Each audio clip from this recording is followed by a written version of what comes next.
Hello learners, welcome back to my channel let's crack exam prep. तो आज हम जानेंगे कि what next after C TET, यानी कि अगर आपने सी टेट क्वालिफाई कर लिया है, सी टेट क्रैक कर लिया है, तो उसके बाद आगे क्या, उसके बाद कितने चांसेस है कि आपको गवर्नमेंट जॉब मिलेगी या फिर प्राइवेट जॉब मिलेगी, what are the chances for this thing, और एग्जैक्टली सी टेट करने के बाद क्या, गवर्नमेंट जॉब या फिर प्राइवेट जॉब, और अगर जॉब मिल रही है या गवर्नमेंट जॉब मिल रही है तो उसका प्रोसेस क्या रहेगा, कितने टाइम के बाद आपको गवर्नमेंट जॉब मिलेगी, और अगर नहीं मिल रही है तो प्राइवेट जॉब, उसमें क्या बेनिफिट मिलेगा हमें सी टेट एग्जाम क्रैक करने का। देखिए, हर स्टेट का अपना एक सेपरेट टेट एग्जाम होता है। जैसे आपका हरियाणा का एच टेट है, सी टेट आपका पूरे इंडिया में ही, आप किसी भी जॉब के लिए अगर आपने सी टेट क्वालिफाई किया है तो आप उसके बिहाफ पर अप्लाई कर सकते हो। This is the first and major benefit of C TET students. ठीक है, अब सी टेट के बाद क्या ऑप्शंस आपको मिलते हैं, अब उसके बाद आगे का प्रोसेस क्या रहेगा, आपने क्या करना है, तो देखिए उसके बारे में हम आज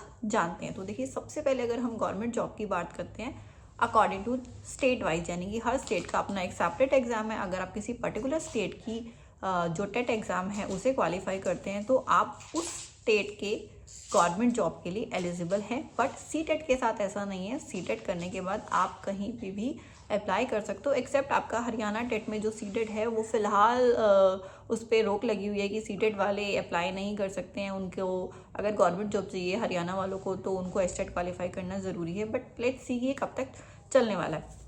तो चलिए अब हम कुछ जो स्टेट वाइज एग्जाम्स हैं उनके बारे में एक बार बात कर लेते हैं। गवर्नमेंट जॉब के लिए अगर आपको टीचिंग में गवर्नमेंट जॉब चाहिए तो first one is your DSSB।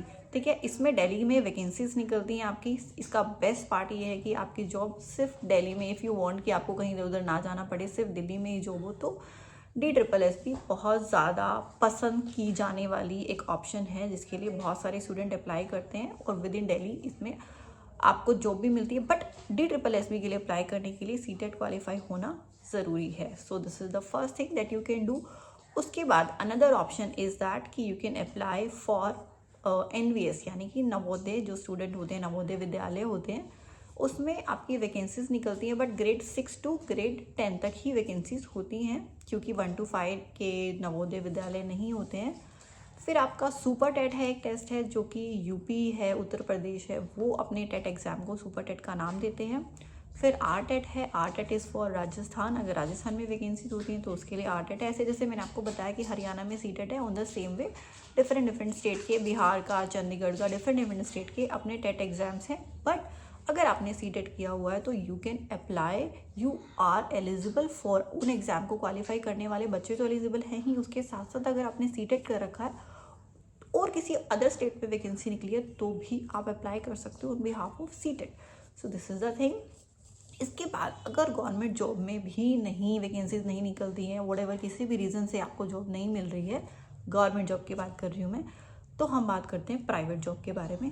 तो प्राइवेट जॉब में क्या क्या ऑप्शंस होते हैं, सी टेट करने के बाद क्या आपको मिलने वाला है प्राइवेट जॉब के बिहाफ पे। तो देखिए, ये मत सोचिए कि सिर्फ गवर्नमेंट जॉब में ज़्यादा सैलरी है, सी टेट करने के बाद प्राइवेट जॉब में भी बहुत अच्छे ऑप्शंस हैं जिसमें बहुत अच्छी सैलरी भी आपको मिलती है। बहुत सारे स्कूल्स हैं जो सी टेट ही एक एलिजिबिलिटी क्राइटेरिया होता है उनका कि सी टेट वाले टीचर्स ही, सी टेट क्वालिफाई वाले बंदे ही हमारे पास यहाँ पे टीचिंग के लिए अप्लाई करें, उनको वो एक अच्छा खासा अमाउंट भी पे करते हैं। So this is the thing कि आप प्राइवेट सेक्टर में, प्राइवेट स्कूल्स में जॉब के लिए अप्लाई कर सकते हो। Second option is your contractual basis, यानी कि KVS हो गया आपका, ठीक है, DSSB हो गया। ऐसी बहुत सारी जॉब्स अवेलेबल होती हैं जो सिर्फ कॉन्ट्रैक्ट के बेसिस पर होंगी, यानी कि अगर आपने सी टेट क्वालिफाई कर रखा है तो एडहॉक बेसिस पे, यानी कि just for temporary basis, salary आपको उतनी मिलती है जब से आपका समान काम, समान वेतन वाला आया है ना, उसके बाद से आप अप्लाई कर सकते हो कॉन्ट्रैक्ट बेसिस पे। ज़रूरी नहीं है कि आपको परमानेंट ही चाहिए, बट अगर आपको कॉन्ट्रैक्ट बेसिस पे मिल रही है तो यू कैन अप्लाई। KVS में निकलती हैं आपकी, DSSB में निकलती हैं कॉन्ट्रैक्ट बेसिस पे जो जॉब्स होती हैं।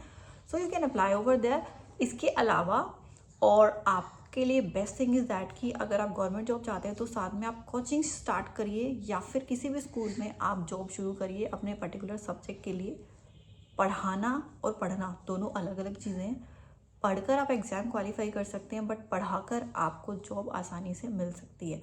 तो पढ़ाना इज़ कम्प्लीटली डिफरेंट थिंग। तो आई वुड प्रेफर कि अगर आप जेन्युइनली चाहते हैं कि गवर्नमेंट जॉब मिले या फिर कोई अच्छी प्राइवेट जॉब मिले, तो अगर आप शुरुआत कीजिए बिल्कुल छोटे से एक स्टेप से, definitely step by step you will get what ever you want.